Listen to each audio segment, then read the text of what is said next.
The autumn wind swept through the border town of Red Willow, carrying dust, laughter, and the echo of a fiddle from the saloon. Lanterns hung across the wooden street where the harvest gathering had drawn every soul for miles. Young women in calico dresses lined the porch of the town hall, their faces glowing in the golden light as men from nearby ranches came to offer dance cards and maybe, if hearts allowed, a future. Among them stood Clara Mays, 27, plain to the eye but steady as an oak. Her brown dress was clean but worn, her boots scuffed from years on her family's failing farm. Her hair, the color of chestnut bark, was pinned tightly beneath a simple bonnet. She hadn't meant to stand among the girls. Her sister had coaxed her, but now she wished the floorboards would open and swallow her whole. One by one, the men approached others, laughter rising with each name called. Clara stood straight, eyes on the dusty street, pretending she didn't hear the whispers. Too old. Too quiet. She's better with cows than conversation. The last name was called. The music slowed. No one had offered her a dance card. Silence fell heavy around her. A few of the younger girls tried to hide their smiles. Someone snickered. And then, as if to drive the nail deeper, a ranch hand said loudly, "Guess even the tumbleweeds pass her by." Clara turned away, blinking back tears that stung like grit. She began to walk off the porch, her pride holding what was left of her heart together. That's when the laughter stopped, not all at once but slowly like a wind dying out.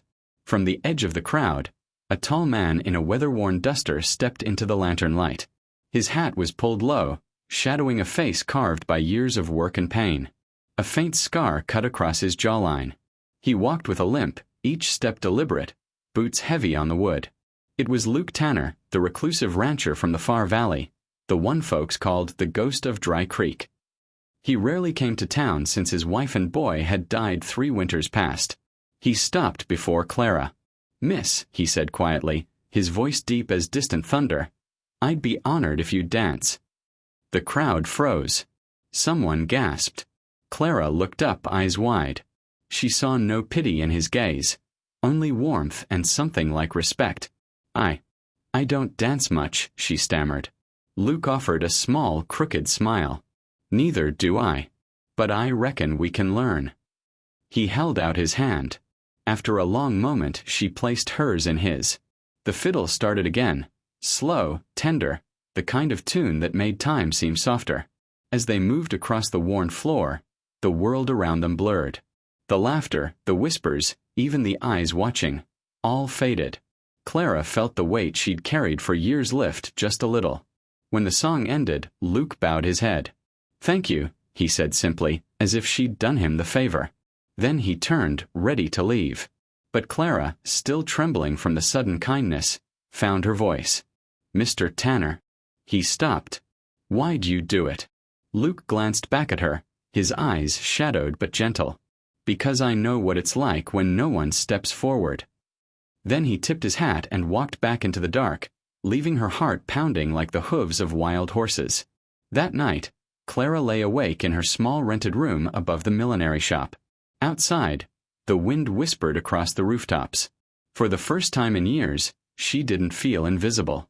She didn't know why Luke Tanner, grieving, withdrawn, had chosen her, but the memory of his eyes stayed with her, bright as a lantern flame in a storm. Days passed. The harvest waned.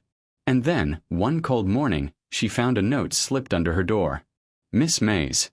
My cattle broke through the north fence. I could use a steady hand with the herd and the accounts. The pay's fair. L. Tanner." Clara read the note twice before pressing it to her chest. She needed work badly. Her father's debts had left her with little but pride. The Tanner ranch lay far beyond town. Some said it was cursed by grief, but Clara saddled a borrowed mare and rode out beneath a sky the color of pewter. Luke's ranch was vast, ringed by pine and mountains that glowed blue in the distance. The fences sagged, the barn leaned, but it still felt alive. When Luke came out to greet her, his expression was wary yet kind. "Didn't think you'd come," he said. "You asked for help," she replied simply. "And I can work." And she did. Day after day, she mended fences, tallied feed, and cooked simple meals that filled the quiet cabin with warmth. Luke spoke little, but his silence was never cold. It was the silence of a man who'd known too much pain and was learning to live again.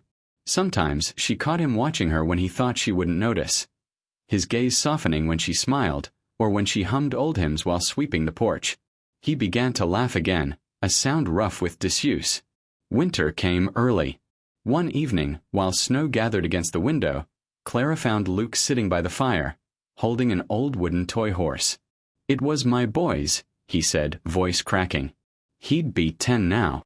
Clara sat beside him. "You loved them deeply." He nodded. "And I thought I'd buried all that love with them. But—" His voice faded. He looked at her, really looked at her. "You brought something back I didn't expect." She didn't speak.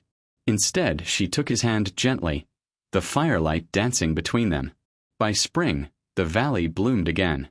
The ranch, once silent, echoed with life, the cattle fatter, the fences straight, laughter rising from the porch.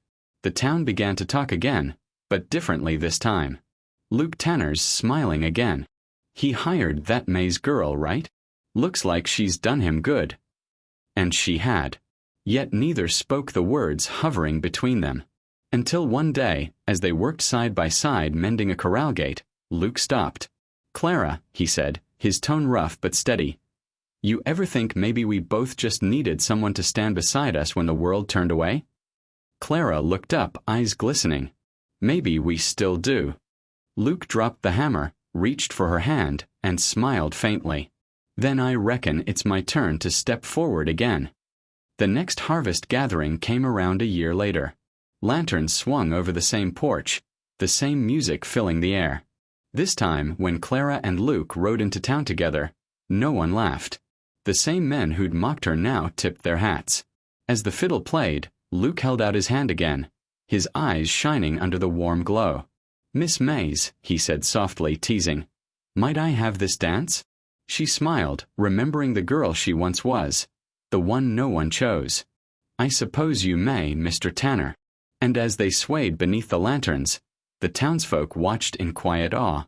The cowboy who'd walked out of the shadows had brought her into the light, and together they danced. Not out of pity, not out of pride, but out of the kind of love that only grows in the wide, wild heart of the West. As the night deepened, the stars shimmered over Red Willow like scattered silver dust. Luke and Clara lingered after the music faded, hands still clasped.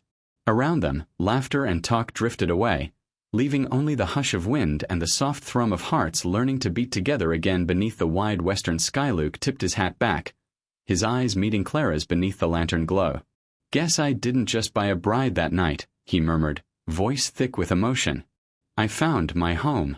Clara's lips trembled into a smile as she whispered, "And I found the man who made me believe again."